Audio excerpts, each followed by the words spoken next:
The greatest and deadliest weapon of the Dark Lord Sauron is not a monster at all. It has no fangs and claws. It does not roar in the dark. It is not born from the fires of the breeding pits. That weapon bears the shape of a human. Just think about it. In the final battle of the Third Age, 6,000 desperate soldiers of the Free Peoples marched to the Black Gate of Mordor just to knock. Greeting them was a massive war machine, 10 times greater in number. But the strange truth is, throughout the War of the Ring, Sauron never personally took up a sword to enter the battle. Every front of the Dark Lord at that time had someone else bleeding in his place. So who were they? Who voluntarily built the siege towers, rode the dark warships, and roasted their own lives away before a tyrant's gate? The most honest answer will make you shiver. And before we begin, I have a small request for you. As we go through this list, look past the fierce layers of armor. Look past the blood-stained banners and just focus on the hand gripping the spear. Just that. Because when we reach the top of the ranking, that single detail will completely change everything you ever knew about Tolkien's world. Let's begin. Number 10. The Orcs of Mordor. We must start with the obvious. But this obvious thing comes with a question that people constantly wonder about. Let's settle it right now. Aren't orcs and goblins the same thing? Turns out they are. Goblin is just the word Tolkien used in the book The Hobbit, a friendlier English word for a brighter book. By The Lord of the Rings, he had switched to using the word orc, a vocabulary word within his own invented language system. Same creature, two names. This confusion is 200% Tolkien's fault, and I say that with all due respect. The Orcs of Mordor are the foundation of the war machine, the corpses bred and herded to the battlefield in boundless numbers, pouring out from a land specifically designed just to produce them. The forges in the north, the slave camps in the south, and the towering arid Lithui mountains become the wall enclosing it all. But there is a detail that tells you what this army truly runs on.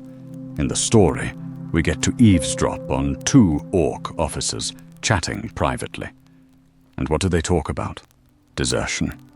Fleeing somewhere with a few comrades, staying far away from the big bosses and building their own fortune. The very commanders of the enemy are dreaming out loud about running away. The foundation of this machine is bound together by fear, and everyone standing on it knows this well. Look at the hand holding that spear. It grips tightly because it is terrified of what will happen if it dares to let go. Number 9. The Orcs of the North. This is the branch of operations that the movies made famous, but have never truly explained clearly. The Misty Mountains, Moria, Gundabad, Goblin Town, where Bilbo played riddle games in the dark. If you have watched the Hobbit movie series, you know these orcs. This is the world of Azog and Bolg. All of those subterranean kingdoms are hundreds of miles away from Mordor. Most of them are never garrisoned, never provisioned, never on anyone's payroll. And that is exactly what makes them worthy of being on this list, because the Dark Lord hardly needs to command them. They serve the darkness the way weather serves a season of the year. When his power rises, they stir.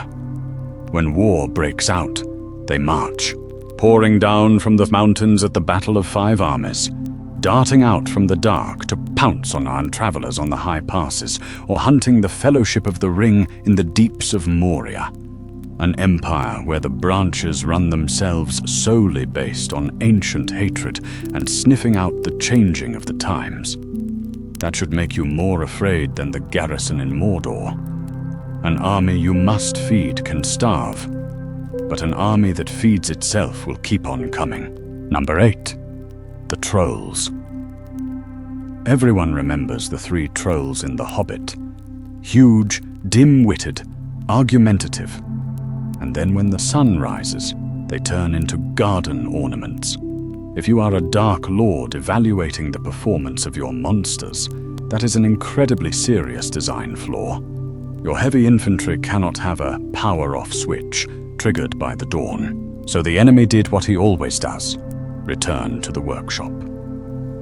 At the end of the Third Age, from Mordor emerged a new breed, the Olog Hai, trolls that could withstand the sunlight as long as Sauron's will was still imposed on them.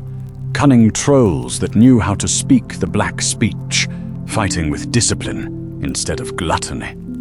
The strength of the old model, but the weakness had been completely eliminated. And you have seen what this troll force can do. The gate of Minas Tirith, the gate that had never been broken, collapsed before Grond. A giant battering ram 100 feet long with a snarling wolf's head, pulled by beasts and operated by mountain trolls. At the Black Gate, in the final hour of the war, Pippin's last action before the darkness swallowed him was taking down a hill troll chieftain. This machine does not just breed soldiers, it also debugs them. Number 7. The Uruk-hai. About 500 years before the War of the Ring, something new poured out of Mordor and slammed into the borders of Gondor. Still orcs, but something was not right. The height of humans, straight-backed, marching in broad daylight, with formation, with discipline. The Uruk-hai. In the Black speech, Uruk means the Great Orc Warriors, a caste bred far superior to common orcs, just like a trained soldier is far superior to a rowdy mob. That first invasion left a scar that Gondor never forgot. The Uruks targeted Osgiliath, the great city on the Anduin River. They ruined it and brought down its stone bridge. It took one of the fiercest captains Gondor ever produced to throw them back out of Ithilien. He bore a wound from that war for the rest of his shortened life. And 800 years later, his family took his name to name another son, a captain of Gondor that you know very well through the movies. The first mortal man who ever defeated the Uruk-hai was Boromir I. By the way, you yourself have met these warriors in the movies, even if you did not notice. When the mob swarmed in to attack Balin's tomb in Moria, the book described it extremely specifically. Not only were there mountain goblins, but also Black Uruks of Mordor, the Dark Land's own army operating hundreds of miles from home, right under someone else's mountain. And yes, a long time later, a certain wizard stole this breeding program to create an army of his own. But that theft is a story for another day. This list is Mordor's machine, and this is exactly when the machine changes its nature. From number 10 to 8 is quantity and muscle. They are corpses thrown out to solve problems. Uruk-hai is when the enemy stops throwing corpses and begins deploying real military men. At this time, the hand holding the spear has changed. It holds it accurately, because it has been trained. Number 6. The Corsairs of Umbar. Mordor never built a navy. He did not really need one, because he had thousands of miles of coastline that inherently hated Gondor to the bone. Umbar, a great harbor in the south, founded by the people of Númenor back in the time when Númenor still ruled all the seas in the world. And here is the part that makes this entry sting. The fleet that burned the shores of Gondor over many generations was not steered by strangers. Many centuries ago, Gondor tore itself apart in a bloody civil war named the Kin Strife. When the losing side fled, they fled to Umbar. The Corsairs are the estranged cousins of Gondor, the traitorous bloodline carrying a grudge kept warm for 600 years, with a harbor full of warships to maintain it. At the Battle of Pelennor, they are the weapon of despair. The city is burning. The Rohirrim cavalry is fighting for every breath, and then the black sails appear on the river surface. Every heart in the city sinks, because everyone knows what the black sails from the south mean. Reinforcements for the evil side, except for exactly this one time. Because the ships going upstream the Anduin that morning were carrying Aragorn. The Dark Lord's navy single-handedly delivered the true king to the battle. If you need a symbolic image of how Tolkien thinks about the plans of evil, that is the image. Number 5. The Variags of Khand. Number 5 is a position where the records are almost completely silent, and that silence is the key. In the list of enemy forces at Pelennor, the book just briefly mentions their names. Easterlings with axes and Variags of Khand. That is more or less the entire record about them. Khand is a land to the southeast of Mordor, sandwiched between the east and the south. The Variags are its warriors. They come, they fight, they kill, and the records gloss over them. We never know what they look like. We have never heard a single one of them speak. An entire nation steps into the greatest battle of the age and only gets half a sentence. But there is a rumor worth passing on. Readers have long connected Variag with Varangians, Norse warriors in real-world history, elite mercenaries who swore an oath to protect the Byzantine emperors. If that was truly his underlying meaning, and to be honest, this is just an interpretation, not a certain fact. Then he named them after the most famous mercenaries in history, the ones who always kept their oaths entirely to a foreign throne. But here is the reason why this entry wins the number 5 spot. Think about what that silence means. Mordor's war machine is so massive that an entire country, a whole nation with their kings, their gods, and their own ideals, gets neatly stuffed into it like a footnote. How gigantic must a machine be to turn a whole country into rounding numbers? Number 4. The Black Númenóreans. Every empire needs an aristocracy, and this is Mordor's aristocracy. Long before the war, even before Gondor existed, the island kingdom of Númenor had established colonies along the southern coast of Middle-earth.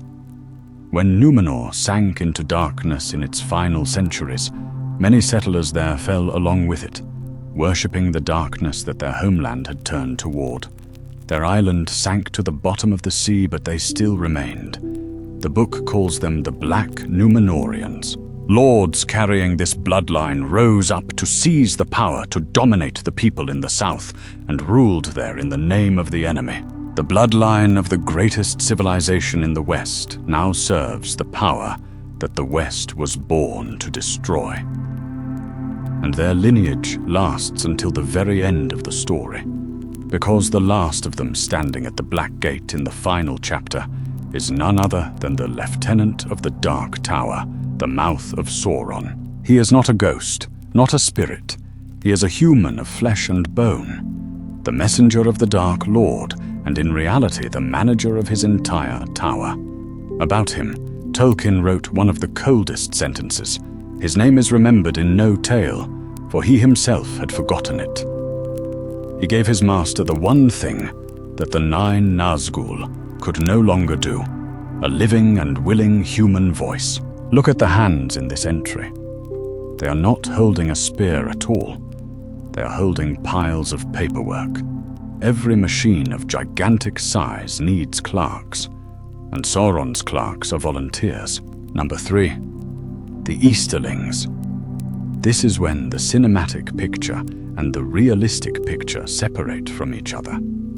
And the realistic picture is much larger. If you have watched the movies, the Easterlings are synonymous with one image, a phalanx formation wearing gold armor marching through the Black Gate. One army, one battle. But in the book, the Easterlings are not an army. They are a whole era. The East is a horizon that Tolkien intentionally never mapped in detail. From there, for over 1,000 years, wave of nations after wave of nations poured down on the West under different names.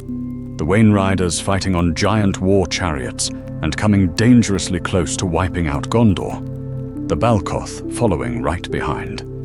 Invasion after invasion, generation after generation, just like a tide being continuously sent forth. And the East gives the enemy more than soldiers.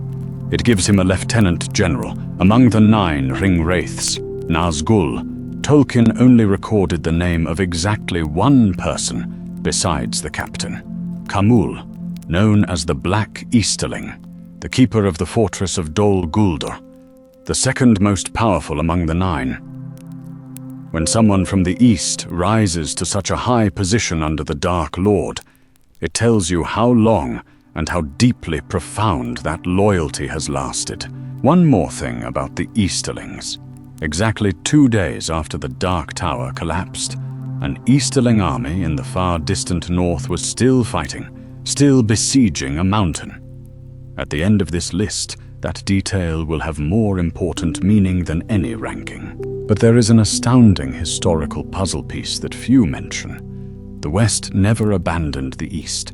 The Valar secretly dispatched 2 blue wizards, Alatar and Palando, deep into these obscure lands to incite underground rebellions against Sauron. Tolkien once recorded a shocking truth. Without the silent sabotage efforts of these 2 wizards, the Eastern troop numbers pouring into the West would have been vastly larger and more terrifying, enough to crush Gondor long before the War of the Ring. Number 2. The Haradrim. And this is the image that every movie audience will remember for a lifetime. Harad, the south, the deserts, the dense jungles, the kingdoms that the maps only dare to point towards. The serpent banners, bright red and vibrant yellow, and walking over all of those things, the Mûmakil, the giant war elephants. Grey as moving hills, the towers resting on their backs. An entire archer squad goes to battle just on the back of a single animal. Sam Gamgee spent half the story just yearning to see a war elephant, much like how a child eagerly wants to see the ocean. That is one of the small joys throughout the book. And then in Ithilien, he finally got his wish, but it was in the middle of an ambush with the ground shaking violently. It went far beyond what the innocent nursery rhyme had promised, to the point that the eagerness turned into absolute terror on the spot. At Pelennor, the Haradrim are the counterweight to the entire battle. The Rohirrim cavalry broke the siege with one of the greatest charges ever written, and then they clashed with the Southrons, fresh, uncompromised in numbers that the horse riders could not match. The Mûmakil stood towering like walking fortresses. The horses did not even dare to come near them. All advantages gained in the first hour of the battle were almost completely crushed in the second hour. Look at the hand holding that spear. Brown, full of calluses, of a human, and currently in a place very, very far from home. Hold on to that image. We only have one more entry before reaching the top of the board, and then I will tell you why that hand is the soul of this entire story. Number 1, the Nazgul, the command class, the 9. In themselves, they are not an army. They are just 9 individuals. But undeniably, this is the very thing that the Western faction feared more than any other weapon the enemy possessed. Because Nazgul are not soldiers. They are a type of weapon that shoots out despair, where they fly over on their winged beasts. Courage simply evaporates from an army like warmth escaping from a corpse. Their shrieks empty out the battlefields. Their presence, the book calls it the Black Breath, pushes the strongest warriors into a zone of darkness from which they can never wake up. You cannot fight to defeat something whose weapon is stealing away your desire to fight. That is the thing standing at the highest position of this ranking. Not a monster, not a species created from a forge, but rather human beings who reached out to take what he offered. And that ultimately brings us to the truth that this entire ranking wants to expose.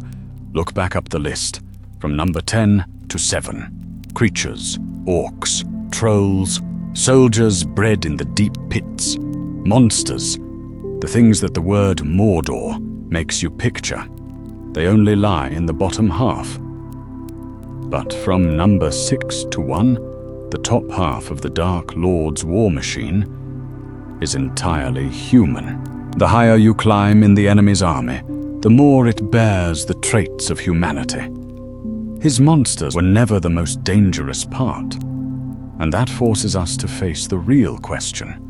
Not who fought for him, but why did humans fight for him? And deeper than that, have you ever wondered what kind of power could make the proud kings of humanity willingly bend the knee? Sauron aimed straight at the fatal weakness, the most primal fear of mankind, death. While the elves were granted immortality, humans had to accept the gift of Ilúvatar, a fleeting lifespan. Sauron twisted this gift into a curse. The brave warriors of the south and the east fought to their last drop of blood, not just out of loyalty, but because they truly believed that the Dark Lord held the only key to defeating death. And Tolkien answered, "The Orcs served because they were driven by whips. We heard his own officers dreaming about deserting. But the humans of the east and the south were not driven at all. Many ages before the war, the enemy personally went to those lands, and he did not come to them as a tyrant. The book recorded that he set himself up as the King of Kings and as a god to mankind.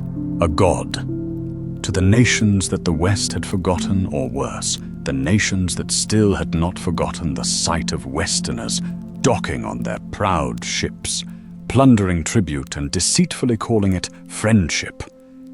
He came with power, with gifts, and with an indoctrinated story about who their real enemy was.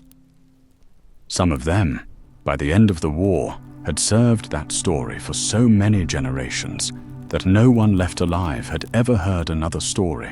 And if you want to know whether they believed in that, truly martyred themselves for it or not, the book will provide you with a terrifying and precise answer.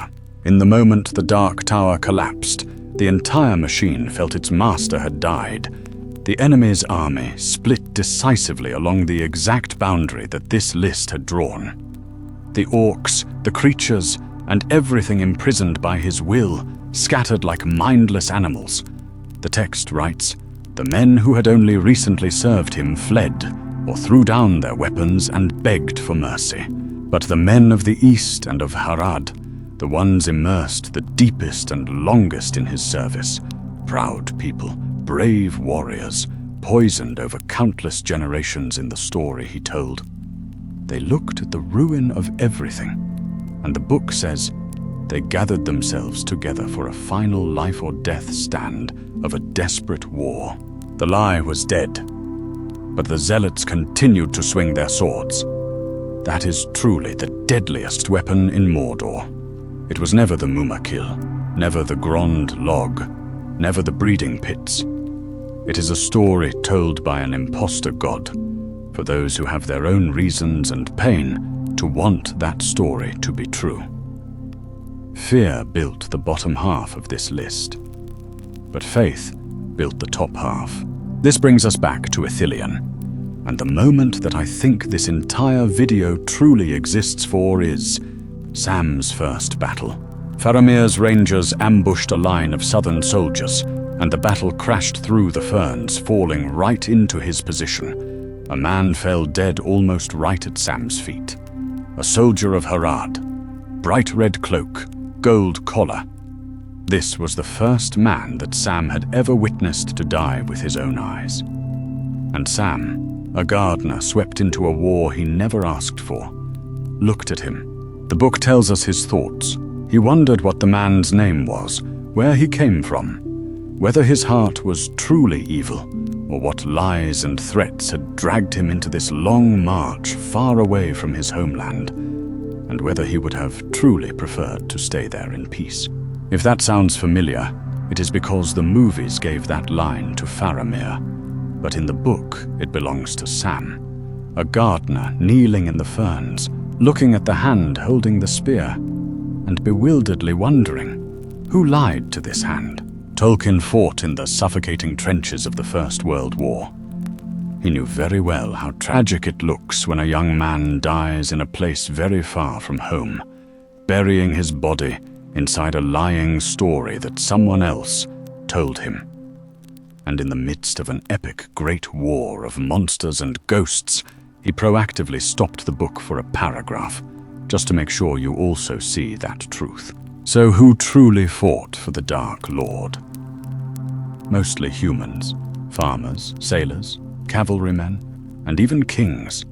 Humans who had been threatened, treated unjustly, or forgotten, until something ancient and full of patience came to them with the face of a god, and told them a story designating an enemy. The most terrifying weapon of Mordor was never the bloodthirsty monster swarms, nor the great dark magics. It is simply a lie sown by an impostor god, carved straight into the minds of frail and forgotten mortal humans. And the most chilling thing is, that weapon did not vanish at all when the ring fell into the sea of fire. If you want to see how terrifyingly powerful a blind faith can be, then in the quietest appendix pages at the end of The Return of the King, there is an incredibly heartbreaking truth. Exactly 2 days after the Dark Tower collapsed, and Sauron was completely erased, in the far distant north, an Easterling army still continued fighting bloodily.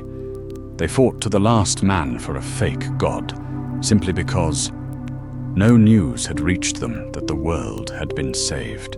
The tower could collapse, the darkness could fade away, but the wounds that the manipulation left on humanity will still be bleeding forever after. What about you? Looking back at the entire giant picture of Mordor's war machine, which army or which detail makes you feel the most haunted and terrified? Please share your perspective in the comment section below, because the best discussions might just open up a topic for our next video.